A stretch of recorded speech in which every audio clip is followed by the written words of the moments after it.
At this time, we're going to have a slight deviation from the normal sequencing of events. We're privileged and honored to have a special guest, Mr. Aneesh Chopra, the United States Chief Technology Officer, here with us this morning to share a few thoughts with us. In his role as Chief Technology Officer, Mr. Chopra serves as an assistant to the President of the United States and Associate Director for Technology within the Office of Science and Technology Policy.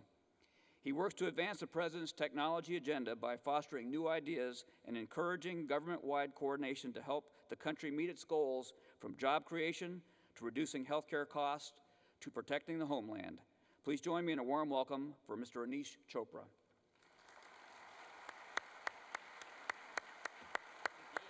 Thank you, sir. Well, good morning, everybody. I bring greetings from President Obama, and I thank you for the opportunity to be with you. In August, the President convened a number of stakeholders to talk about a challenge that has been facing the economy, but more acutely facing those who've served our country. He had looked at the statistics and he found that a number of our Iraq and Afghanistan veterans were coming home and had higher rates of unemployment than the broader economy. At that time, the President issued a challenge asking the private sector if they would join in committing to hiring over 100,000 veterans coming home over the next several years. The President was not exactly sure what the reaction would be from the private sector. He called industry into action. He had challenged Congress to take its part by passing a payroll tax cut or an economic incentive, a hiring incentive to bring on board those returning heroes. But it was overwhelming, the response. In not even 3 months, well over 100,000 jobs had been committed. But there was a challenge. The challenge was, how would we identify those job listings associated with the employers who've committed to hiring veterans? How will we make it easy for the individual coming home to find those opportunities? How will people know the credentials and the skills that they've learned as we prepare the force, given the title of this seminar? Now, under a traditional model of response, we would have attempted to put something together that was a bit more complicated. We would have established some kind of centralized database and required every employer in America to fill out their forms in just a manner that would allow veterans to visit said database, to draw down those job listings and find that employment opportunity. It would have cost us a lot of money. We would have written the specs. It would have taken us a year just to design the system. But we had to get moving fast because our heroes are coming home and we need to do our best to find them employment. So we turned to an alternative path to meet this challenge. And it is in this story that I wish to share with you 3 lessons that I believe will help to inspire or to catalyze your ideas to translate into innovative solutions for training our nation's heroes. We identified a simple, standards-based approach. The first thing we did was we picked up the phone and called all those who were in the business of helping people find jobs. And it turns out that if we went to each and every one of them and embraced in a voluntary consensus manner, we could identify every available job that employers are already posting on their websites and through job boards, and to simply apply what I would call a heat-seeking missile that relates that job listing to a hiring commitment for veterans. And using the search techniques that we've seen today when you and I visit Google or Bing or Yahoo, we could identify those tagged jobs. Fast forwarding 90 days, we convened and achieved consensus standards amongst all these job boards, from Monster to LinkedIn to everywhere in between. And on the day the President launched the Veterans Job Bank, we had 577,000 job listings tagged as being associated with a veteran hiring commitment. We had over 100,000 veterans search for job listings in the first week alone. All of this activity at no cost to the American taxpayer. By harnessing the innovative capacity of the country to solve, in this example, an important and timely challenge. But in that same spirit, offering us a lens into these three philosophies that I hope will carry us in the days to follow. I'd like to share three specific examples of how this open, bottom-up collaborative spirit will drive innovation in learning, by beginning with a very successful collaboration that's already taken hold thanks to the collaboration between the Departments of Education and the DoD.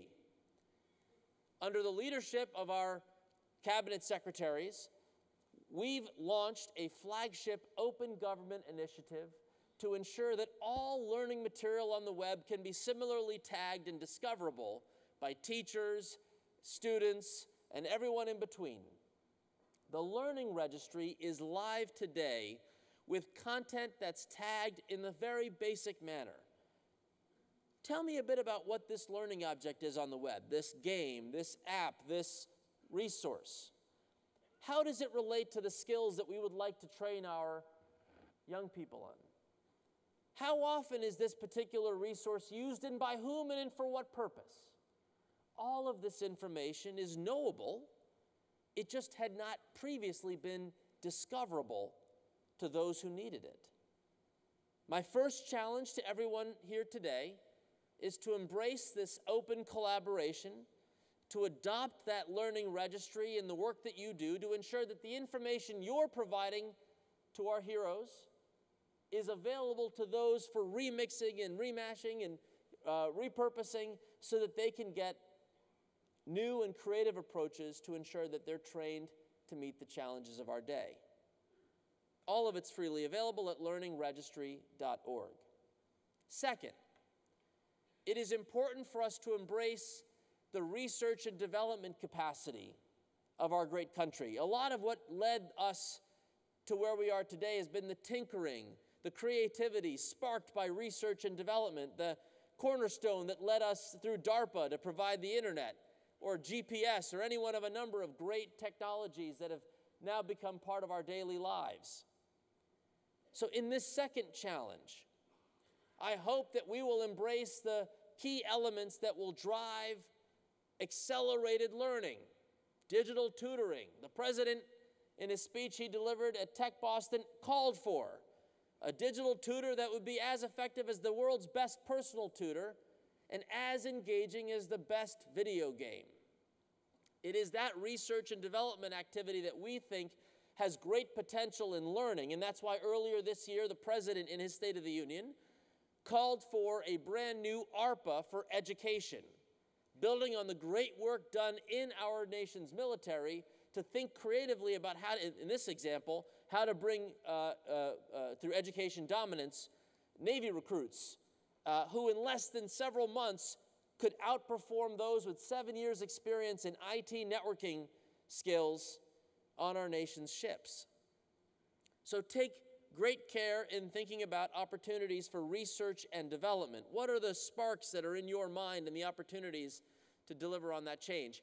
And I might add, ensuring that we're training the next generation to achieve said research and development capacities. And in that spirit, would like to also bring your attention to a modeling and simulation training manual that NASA is helping to lead in a collaboration to be published by February of 2012 to ensure that not only we in this room are expert in modeling and simulation, but that the next generation of students coming into the field, training those who ultimately will be involved in ensuring the training of our nation's heroes.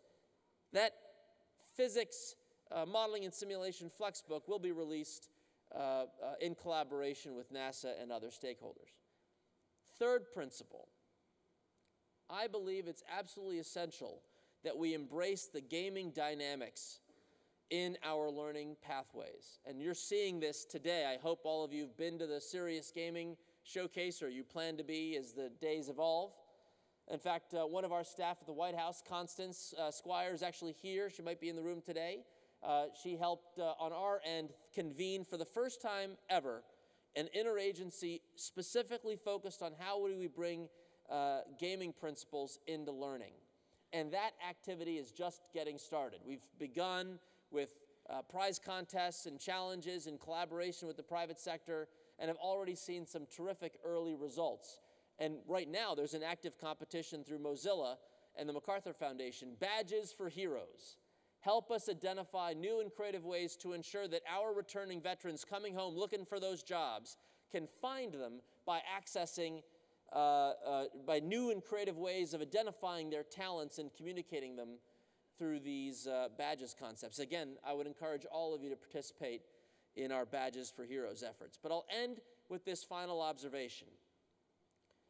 This preparing the workforce of the future, ensuring that we have our nation's heroes ready for service and those that support them in a position of success and strength, is anchored increasingly on our country's capacity for science, technology, engineering, and mathematics. And I want to emphasize that STEM is a priority not just in the traditional models of learning, but if you separate STEM in the way that you and I, our kids are going to go through this in school, we largely identify as having two different worlds. The SM world of science and math, very traditional standards and very detailed examples of what's to be shared, and the ET world, the engineering and the technology. And it is in this latter world that there is a future for everybody. I'm often struck, oh, STEM is only for those who want to get their PhD from MIT and to go on to be Nobel Prize-winning scientists. No, STEM is for everyone. Whether your aspiration is to be a welder on a shipyard, or you want to be engaged in developing that video game of the future that will help us learn math in new and creative ways, that notion of the E and the T in STEM is an area where I encourage all of us to come together. But I'll just end with this final observation. In all of these activities, as we prepare the force and ensure a secure future, we must find a creative way in this country, if we are to be as successful in the 21st century as we have been in the 20th, we must find a way to tap into the hidden talent that we know that exists in every corner of our great nation. And through your creativity and through what I hope to see in the showcase later today, I believe we'll have the capacity to invent our way to bring out the skills, the raw material, that which makes our country great in every single one of us. Good luck on your endeavors, and thank you for having me.